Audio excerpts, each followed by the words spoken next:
There is a quiet hour before the world begins to move, when the light is soft, the air is still, and even the birds seem to whisper rather than sing. In that silence, something remarkable happens. Your body begins its ancient work of renewal. Long before your thoughts awaken, every cell has already started to heal, but most of us have forgotten to notice. We wake up not with gratitude but with noise, scrolling, rushing, pushing coffee into a system that's still praying for calm. We treat the body like a machine to control, not a living monastery to listen to. A long time ago in the mountains of the East, there lived a monk who reached his 100th year without a single day of illness. When travelers asked him for the secret, he smiled and said, "I never forgot that my body was wiser than my mind." He rose before the sun. He ate with attention. He moved slowly and he breathed as if every breath was borrowed from eternity. To him, healing wasn't something you achieved, it was something you allowed. Today we search endlessly for cures. We measure, diagnose, supplement, and still we feel unwell. Yet the old monk's secret hasn't changed. Your body already knows how to heal. It's just waiting for you to stop interrupting it. This is not a story about medicine or miracle diets. It's an invitation to remember the intelligence within you, to return to the rhythm of life that monks, sages, and scientists alike are now rediscovering. Here, in this space we call Wisdom Quiet, we gather not as seekers of knowledge, but as rememberers of what the heart already knows. This is a sanctuary where silence speaks louder than noise, where a single breath can carry the wisdom of the entire sky. If this moment has touched something gentle within you, let your presence ripple outward by liking, subscribing, sharing, or leaving a reflection below. Every gesture you make helps this circle of calm expand, like a candle lighting another without losing its own flame. Welcome to Wisdom Quiet, a place where awareness returns home and every word is simply an echo of peace. Part 1. The Forgotten Power Within. Your body is not broken. In our modern world, even the smallest ache becomes a diagnosis. A restless night becomes a disorder. A moment of sadness becomes a symptom to erase. We have learned to mistrust our own bodies, to treat every signal as a problem, every imperfection as something to fix. But what if your body isn't broken at all? What if discomfort is not damage but dialogue, a quiet message from the wisdom within saying, "I'm here. I know what to do. Just let me." Centuries ago, in a monastery surrounded by mist and pine trees, there lived a monk who reached 100 years of age without ever visiting a doctor. He rose before the sun, drank warm water, ate simply, and smiled often. When travelers asked for his secret, he said, "I never tried to fix my body. I simply stopped interrupting it." Those who met him said he didn't look young, but there was a brightness in his eyes, a softness in his voice, and a peace that seemed to move with every breath. He didn't resist the passing of time. He walked beside it, and in that harmony his body found balance. Your body doesn't need to learn how to heal. It has never forgotten. Every heartbeat, every breath, every small repair your cells make each night is an act of silent intelligence, a rhythm older than your name. The body is not a machine to repair, but a river to harmonize with. In Buddhist wisdom, health is not the absence of illness, but the presence of alignment, the mind resting gently in the body breathing freely with the mind. When we live in fear, control, or resentment, we block that natural current of healing. So perhaps healing isn't about adding something new, but about ending the quiet war within. When you feel tired or unwell, pause. Place a hand on your chest. Feel the ancient rhythm that has never stopped working for you. The body is not against you. It is patiently waiting for your cooperation.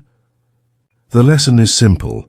Health doesn't come from fixing, but from befriending. The more gently you treat your body, the more clearly it begins to speak. Here, in Wisdom Quiet, we honor that sacred conversation between body and spirit, silence and understanding. If this reflection touched something within you, let your light ripple outward. Like, subscribe, share this calm, or leave a thought below. Every gentle action helps another soul remember that they too are not broken. They are simply becoming whole. Welcome home to your own quiet wisdom. Part 2. The Buddhist view of food. Eating as a spiritual act. Have you ever noticed how you eat when you're in a hurry, and how different it feels when you eat in silence? Most people never realize that the state of mind you eat in is more important than what's on your plate. There's an old saying in Buddhist monasteries, "The way you eat is the way you live." In Buddhist teaching, food is not merely something that fills the stomach, it is a mirror of consciousness. To eat in awareness is to walk the path of right eating, a quiet branch of the Noble Eightfold Path. Right eating doesn't mean restriction or discipline. It means intimacy, being awake enough to notice the journey from the plate to your breath, from the hand that serves to the heart that receives. Each meal, no matter how simple, is a meditation on gratitude. When monks receive food, they bow not to worship it, but to honor the invisible web that brought it here, the soil, the rain, the sun, the farmer, and the unseen effort of life itself. Every bite becomes a quiet thank you, a prayer made of taste and breath. But in our modern world, eating has drifted far from awareness. We eat while scrolling, while arguing, while worrying. Our plates are full, but our attention is starving. And when the mind is restless, the body cannot digest peace. It absorbs not only nutrients, but the emotions of the moment, the stress, the hurry, the noise. A woman once shared her story. She had tried every diet, every supplement, yet always felt tired. One day, instead of changing what she ate, she changed how she ate. She sat in silence, put her phone aside and chewed slowly, as if she were meeting her food for the first time. A month later, her energy returned. Not because her menu changed, but because she had finally arrived at her own table. In Buddhism, awareness transforms everything it touches. Even a bowl of rice becomes a temple when the mind is at peace while eating. It's not just food entering the body, it's mindfulness entering the soul. So the next time you sit down to eat, take one slow breath before your first bite. Look at the food not as objects, but as the earth offering itself to you. Then eat gently, as if your attention were the ingredient that completes the meal, because what you eat nourishes the body, but how you eat shapes the mind. And perhaps true nutrition begins not in the stomach, but in awareness itself. In the next part, we'll explore the sacred hour that sets this balance in motion, the morning, and why the very first thing you eat can decide the peace or chaos of your entire day. Part 3. The Morning Principle. Why the first meal decides your day. You wake up. The alarm rings. Your hand reaches for the phone before your eyes even open. A quick scroll, a cup of coffee, a thought about yesterday's worries, and suddenly the quiet of the morning is gone. Every morning your body whispers before your mind begins to speak. But most of us don't listen. We wake up already running, and forget that the first few moments after waking decide not only our mood, but the entire rhythm of our day. In Buddhist wisdom, the early morning is sacred time, a threshold between the night of cleansing and the day of creation. In those first hours, the body is still in its natural rhythm of renewal. Your organs are clearing, your breath is soft, and your mind hasn't yet been clouded by noise. How you nourish yourself in this delicate window sets the tone for everything that follows. It's not superstition. It's biology and awareness dancing together. When you begin your day with agitation, coffee, sugar, rushing, your body moves into defense mode. Stress hormones rise, digestion weakens, and the mind grows restless before the day even starts. But when you begin gently, with warmth, stillness and mindful nourishment, your system stays open, balanced, receptive. You're no longer fighting the day. You're flowing with it. A man once told me every morning felt like a battle. He'd rush through breakfast, drink 2 cups of coffee, and wonder why he was always tired by noon. One day he tried something different. He replaced his coffee with warm lemon water, sat in silence for 5 minutes, and ate slowly, without screens or noise. The first few days felt strange, too quiet, too still. But by the second week, his energy no longer crashed. His thoughts felt lighter. He said, "I realized my mornings weren't exhausting me. I was exhausting my mornings." The Buddha once taught, "Each morning we are born again." What we do today matters most. That teaching isn't only about morality, it's about physiology too. Each sunrise is a rebirth for the body, a new chance to feed it peace instead of pressure. So before you think of what to eat, think of how to meet your morning. Are you rushing into it with anxiety or greeting it with awareness? Because every action that follows echoes the energy of that first meal. The lesson is simple, yet transformative. Your first nourishment doesn't just feed your stomach, it programs your entire day. Treat your morning like a sacred ceremony, and your body will remember how to heal, how to breathe, how to move in harmony again. And now let's explore the very first food that awakens this harmony. A simple, golden ritual shared by monks for centuries, warm lemon water, the sunrise you can drink. Part 4, Food 1, Warm Lemon Water. Awakening the inner river. Imagine this. The world is still quiet, the sky just beginning to blush with light, and in your hands, a cup of warm lemon water. Steam rises like morning prayer. You take a slow sip. In that small act, something ancient begins to stir. When you drink warm lemon water, you're not just hydrating your body, you're waking up the inner river of life. Your cells begin to hum, your blood moves freely again, and your stomach, still soft from the night's rest, receives this warmth as a gentle invitation to awaken. Modern science calls it detoxification. Ancient monks called it purification. But both speak of the same truth. The body begins each day longing to flow. In many monasteries across Asia, monks start their day not with caffeine, but with a small cup of warm water infused with a drop of lemon. They believe that the first drink you offer your body should be as kind as the first thought you offer your mind.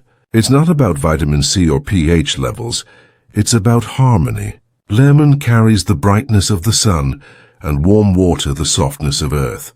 Together, they remind your system of balance, light and warmth, yin and yang, renewal and rest. A woman once wrote to me after watching one of our talks. She said she had struggled with fatigue for years, always starting her morning with strong coffee, telling herself she needed it to survive. Then she heard the phrase, "When you drink lemon water, you drink the sunrise itself." She smiled, tried it for a week, and something subtle began to change. Her mornings became quieter, her digestion smoother, and as she said, "For the first time I woke up without rushing." The drink didn't cure her, awareness did. Because the real healing wasn't in the lemon, it was in the way she began to meet her day. Many people make a simple mistake. They drink cold lemon water straight from the fridge, or mix it with sugar and ice, forgetting that the body just emerged from a night of rest. It needs warmth to awaken, not shock. Warm water carries life.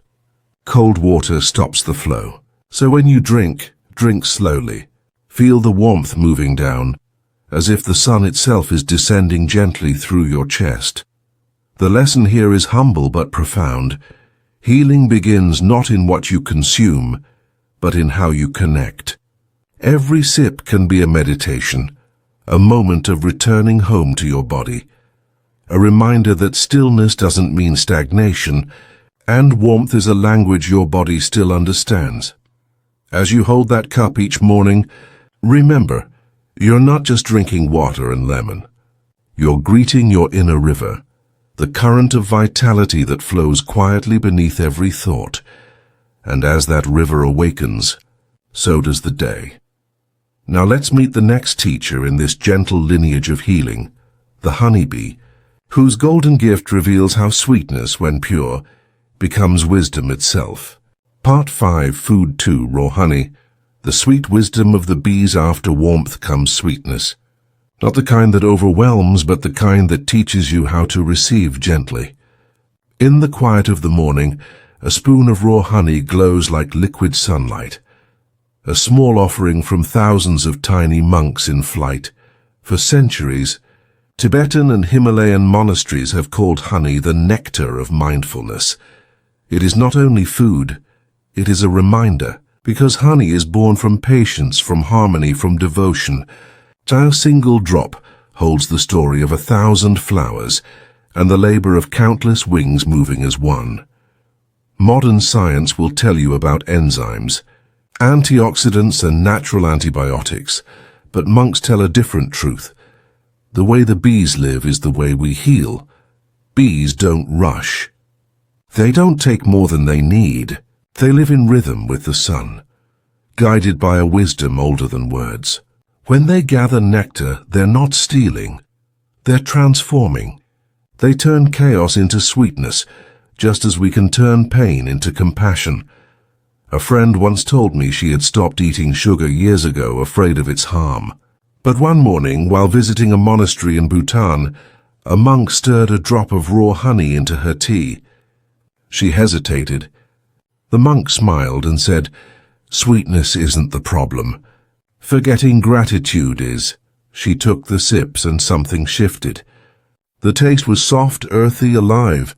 Later she said, "It wasn't just sweetness. It was grace." The lesson is simple. Pure sweetness heals. Processed sweetness harms. When honey is heated, filtered, stripped of its wild essence, it loses its life, just as we do when we chase perfection instead of honoring what's raw and real. So, choose honey that's unrefined, untouched, still breathing with the scent of fields and wind. Take a small spoon in the morning and let it melt slowly on your tongue. Feel how your body recognizes it, not as sugar but as sunlight. As you taste it, you taste the intelligence of nature itself. In that moment, the bees become your teachers. They remind you that harmony comes not from doing more, but from working together, inside and out. The cells of your body, like bees in a hive, can only thrive when each one serves the whole. So before you rush into your day, pause with this sweetness. Let it remind you that kindness too has a taste, and as the gentle honey dissolves, we move toward the next fire of awakening, the ancient warmth that stirs from within, ginger, the flame of life itself. Part 6, Food 3, Ginger. The fire of life. After the sweetness comes the spark. It's the moment when warmth turns into energy, when calm awareness becomes movement again. And nothing embodies that transition better than ginger, the humble root that carries the fire of life. In ancient Ayurvedic and Buddhist medicine, ginger is called the universal healer. It's not dramatic, not exotic, just simple, earthy, and alive with quiet power. Its nature is to awaken, to stir what has become still, to remind the body that vitality doesn't come from caffeine or force, but from the clean fire already burning within you. A monk once told me, before meditation, drink something that wakes the body without disturbing the mind. So each dawn, he would slice a few pieces of fresh ginger, pour hot water over them, and sit watching the steam rise, breathing slowly until both water and thought became clear. He said ginger helps ignite Agni, the digestive fire, not just for food but for life itself. Because everything you take in, your meals, your emotions, your experiences, must be digested. When Agni burns clean, you transform energy with ease.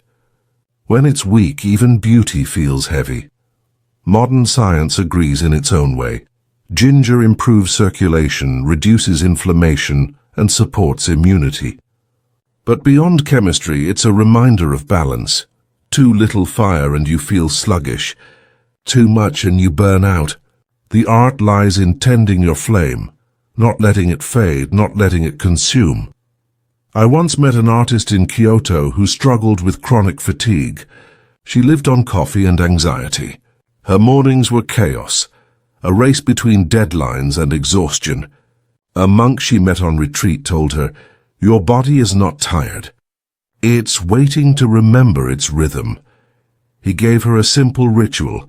Each morning boil fresh ginger tea, add a few drops of honey, and drink it in silence before painting. 3 weeks later she wrote, "I no longer chase energy, I cultivate it." The same woman who once lived in rush and fear began to move like flame. Calm, clear, alive. The lesson is quiet but powerful. True energy doesn't roar. It glows. The fire that heals is never wild, but it's steady, humble, clean. When you learn to feed that inner flame with warmth, stillness, and gratitude, you stop consuming energy. You become its source. So tomorrow morning, as you hold your cup of ginger tea, don't just drink it, feel it. Let the warmth spread through your chest, like sunrise moving inside you. That's not just digestion, that's awakening. And as this fire settles, we turn to the next golden light on the path. Turmeric, the sun-colored root that teaches how light itself can heal. Part 7. Food for turmeric, the golden medicine. Every culture has a color for healing. In the Buddhist world, that color is gold. Not the gold of wealth or glitter, but the golden hue of wisdom, compassion, and light. And in the world of food, that same color shines through turmeric, the humble root known for carrying the light of healing itself. In Sanskrit, turmeric is called haridra, the yellow one that purifies. For thousands of years, monks and healers have mixed it into warm milk, used it on wounds, offered it in sacred rituals. To them, turmeric wasn't just a spice, it was sunlight made drinkable. Science now confirms what the ancients intuited. Turmeric's curcumin reduces inflammation, supports brain clarity, eases pain, and strengthens the immune system. But beyond all that chemistry, its deeper message remains spiritual. The body heals best when it is no longer burning inside, because inflammation is not only physical, it is emotional. The slow fire of anger, resentment, and unresolved hurt that keeps the body and mind in silent war. Turmeric cools that flame. It teaches warmth without burning, light without harshness. It is the middle path in edible form, neither hot nor cold, neither bitter nor sweet, but perfectly balanced, like equanimity itself. There's a story from an old monastery in Sri Lanka. A novice monk once struggled with chronic pain. He complained often, saying meditation made his body ache. One day the abbot smiled and handed him a small cup, milk-tinted gold with turmeric and black pepper. "Drink this," he said, "and let the pain teach you where you hold heat." The young monk began drinking it daily.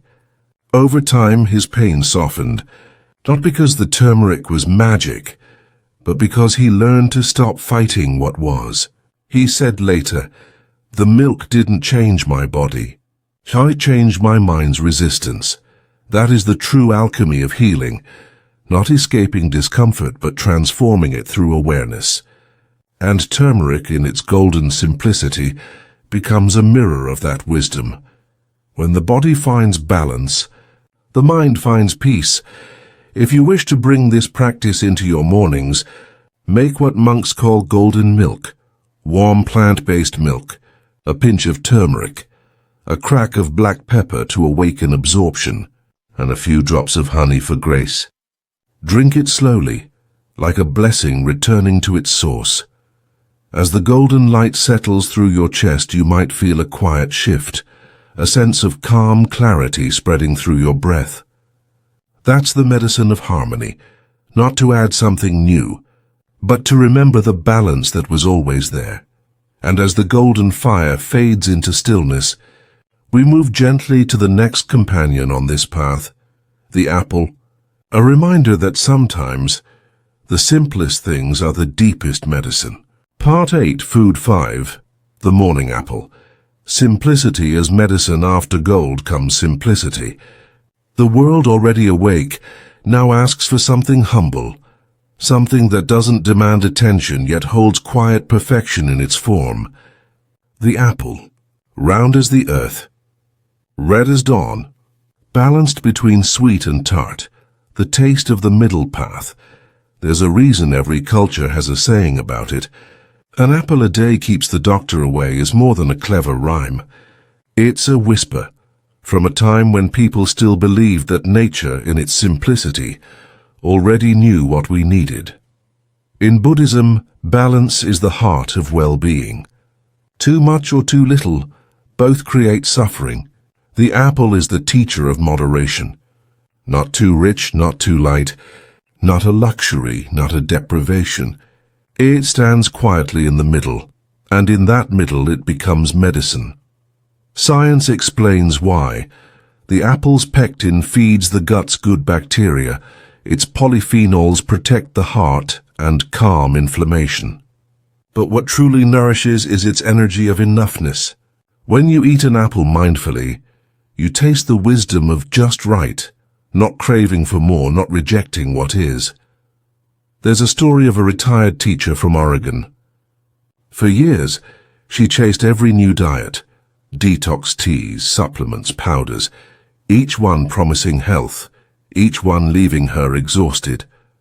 One morning, while volunteering at a small monastery garden, a monk handed her an apple from the tree he had planted decades ago. He said, smiling, "This is our morning prayer." She laughed but took a bite. It was simple, crisp, alive. That single apple became her quiet revolution. She wrote later, "I realized health was never complicated. I was. That's the essence of mindful nourishment. Simplicity is not lack, it's clarity. When you stop chasing the extraordinary, the ordinary becomes sacred." The apple reminds us that real healing doesn't always come from what's new or rare, but from what's always been within reach. A fruit, a breath, a moment of stillness. So tomorrow morning, before you scroll, before you rush, wash an apple. Hold it in your palm and notice its weight, its scent, its quiet perfection.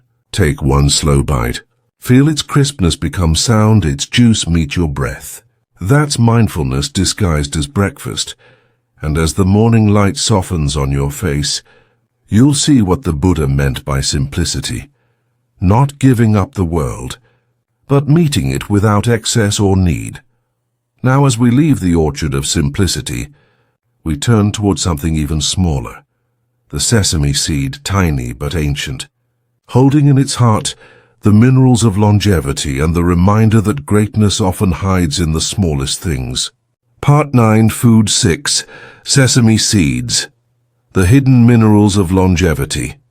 After the fullness of fruit, the path narrows again to something small, almost invisible. Tiny black and white specks scattered over the earth, holding in their silence a secret far older than medicine. The sesame seed. It is easy to overlook. Too small to impress, too common to revere.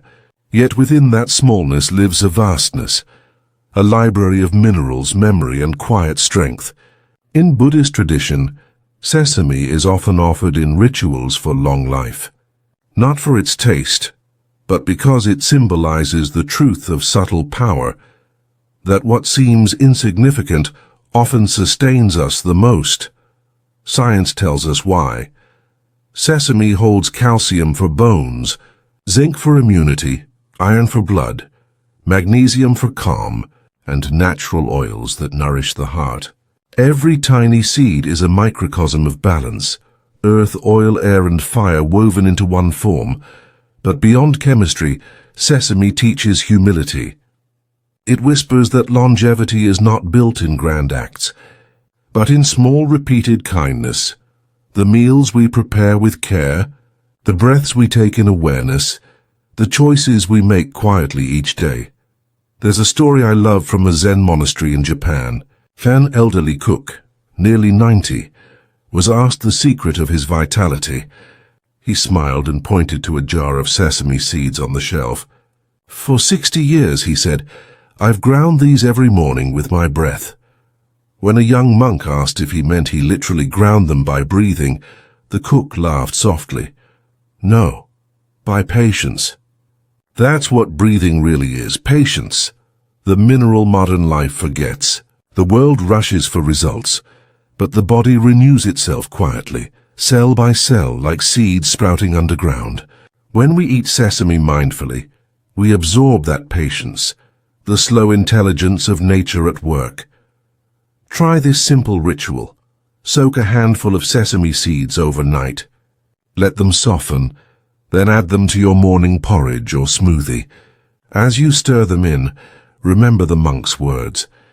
Each rotation of the spoon is a breath, each breath a renewal. You're not just nourishing your body, you're learning endurance without tension. The lesson is small, yet radiant. Longevity is not about adding years, but deepening presence within each one. So when you see a sesame seed, don't see a detail, see a universe. Because every small act done with awareness expands into something infinite. And as we leave these tiny teachers of patience and strength, we enter a new space where ancient wisdom meets modern science, and the old truths reveal their reflections in new discoveries. This is where dharma meets research, where the mind finally sees that healing has always been both science and spirit. Part 10. The science meets the dharma. When modern research catches up, there is a quiet joy in seeing the old truths return. For centuries, monks spoke of the body's inner fire, the harmony of elements, the stillness that heals. And now in the sterile glow of modern laboratories, the same wisdom is being rediscovered. Written not in Sanskrit, but in scientific journals. We once believed ancient monks spoke in poetry, and scientists spoke in facts. But as research deepens, the two begin to echo each other. What the Buddha called right eating, modern medicine calls metabolic balance. What the ancients called digestive fire, science now names enzyme activation and mitochondrial energy. And what Buddhist healers called mindful nourishment, neuroscience calls parasympathetic response. Different words, same melody, the song of life restoring itself. At Harvard Medical School, researchers have found that curcumin, the golden compound in turmeric, can lower inflammation markers and protect brain cells, exactly what monks observed through centuries of experience. Microbiome studies now reveal that raw honey and apples feed beneficial bacteria, shaping immunity and even emotion. And biochemists studying autophagy, the body's natural cellular renewal, are proving that fasting and mindful eating awaken the body's built-in repair systems, just as Buddhist teachings described 2,000 years ago. The beauty here isn't competition between faith and science, it's recognition. The microscope is simply another kind of meditation. When a scientist studies the cell, she is peering into the same mystery a monk explores in silence. Both are looking for balance, both searching for truth. There's a story told about a physician who spent 20 years researching inflammation. One day, she visited a monastery in Thailand and shared her findings with an elderly monk. He listened, smiled, and said softly, "Yes, that is what we call anger of the body." She laughed, realizing how the two worlds had always been describing the same fire, one with molecules, the other with metaphors.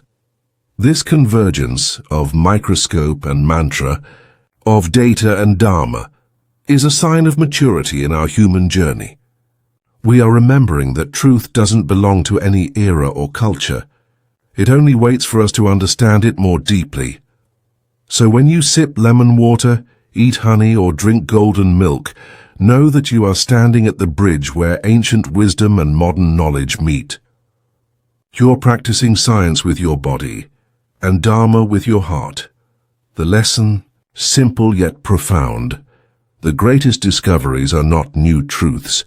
They are old truths finally understood, and as we move forward from understanding to practice, we arrive at the heart of this teaching. How to turn your ordinary breakfast into a living meditation. Because knowing is not enough. Healing begins when knowledge becomes ritual, and ritual becomes awareness. Next, Part 11, the mindful practice. Turning breakfast into a ritual morning is not just a time of day, it's a doorway. The way you step through it decides the rhythm of everything that follows. And yet for most of us, the morning rush begins before we even open our eyes. Notifications, deadlines, the endless hum of the world, we rise but not awakened. But there is another way to begin, a slower, quieter, more sacred way. The monks call it the practice of presence, turning the first act of the day into a prayer and the first meal into meditation. Imagine this. You wake before the noise begins. The house is still. Light spills gently across the floor.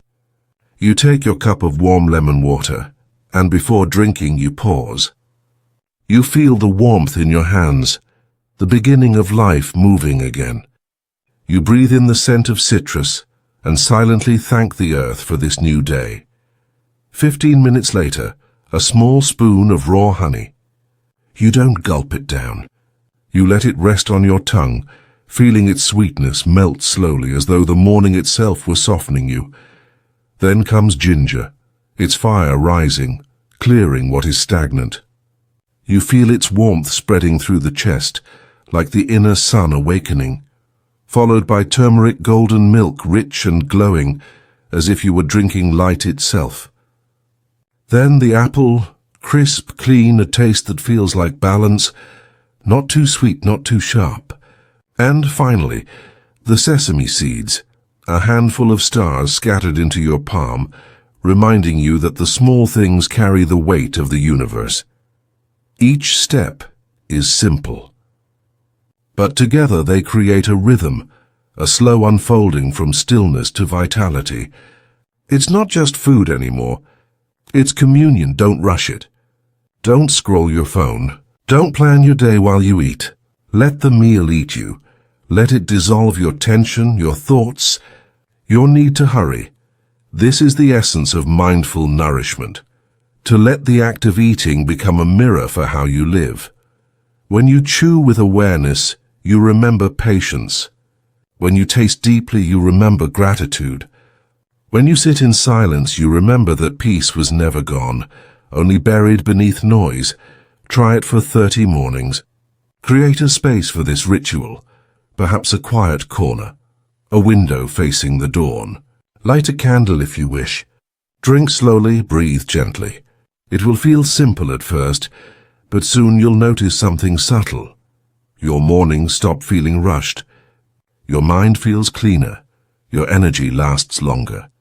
And more than anything, you begin to understand that healing isn't an event. It's a way of being. Breakfast becomes a sanctuary, and you become its prayer. That's when the boundary between nourishment and meditation dissolves. And as that happens, you'll see the truth that leads us into our final chapter. That all this time, it wasn't food or ritual or even discipline that healed you, but the remembrance of who you've always been. Next, Part 12, the real miracle. Healing is remembering who you are. There comes a moment, quiet, almost imperceptible, when all the effort falls away. You've followed the practice, sipped the lemon water, tasted the honey, breathed through the mornings, but then something shifts. You realize it was never the food that healed you. It was your presence returning home. Healing is not a race toward perfection. It is the slow remembering of something ancient, something you once knew but forgot, that your body and mind are not separate from life. They are life, expressing itself through you. A monk once said, "The body doesn't heal because we force it. It heals when we stop fighting what is." And that is the real miracle, not recovery but reconciliation. When you stopped rushing through breakfast, you stopped rushing through yourself. When you sat in silence between each sip, you let your body speak the language it always knew, the language of balance. When you looked at your food and felt gratitude, you were no longer just eating. You were participating in the sacred rhythm of existence. You see, the lemon water wasn't just cleansing your liver, it was teaching you clarity. The honey wasn't just soothing your body, it was reminding you of sweetness. The ginger's warmth became courage. The turmeric's gold became wisdom. The apple's balance became peace. And the sesame's patience became faith. Each act of nourishment was a lesson in consciousness. Each morning a return to your true nature. That's why the masters call this the path of remembering. Because health, joy, peace, they were never gone. They were simply waiting beneath the noise, beneath the forgetting. And now as you sit here, listening, breathing, perhaps you can feel it, that subtle aliveness within you, steady, luminous, unbroken. That is your true healer. That is who you are. So let every morning be a quiet homecoming. Drink your water like you're sipping light. Eat your food like you're tasting gratitude. Walk through your day as if the ground itself were blessing you back, because it is. And when you live like this, with awareness, gentleness, and reverence, healing stops being something you seek. It becomes something you are. At Wisdom Quiet, we believe this is the real miracle, that peace is not found but remembered. If this journey has touched your heart, help the wisdom continue. Like, share, comment, and subscribe. So together we can remind the world that the path to healing begins not in medicine, but in mindfulness. May your mornings be light. May your heart be calm. May your body remember its natural song. You are whole. You are healing. You are home. Thank you for sharing this quiet morning together. Remember, every dawn is a doorway to awakening. You don't have to rush through it. Just open your eyes, breathe, and let the light find you. From all of us here at Wisdom Quiet, may your mornings be gentle, your mind clear, and your heart at peace. Until next time, stay awake, stay kind, and keep listening to the silence within.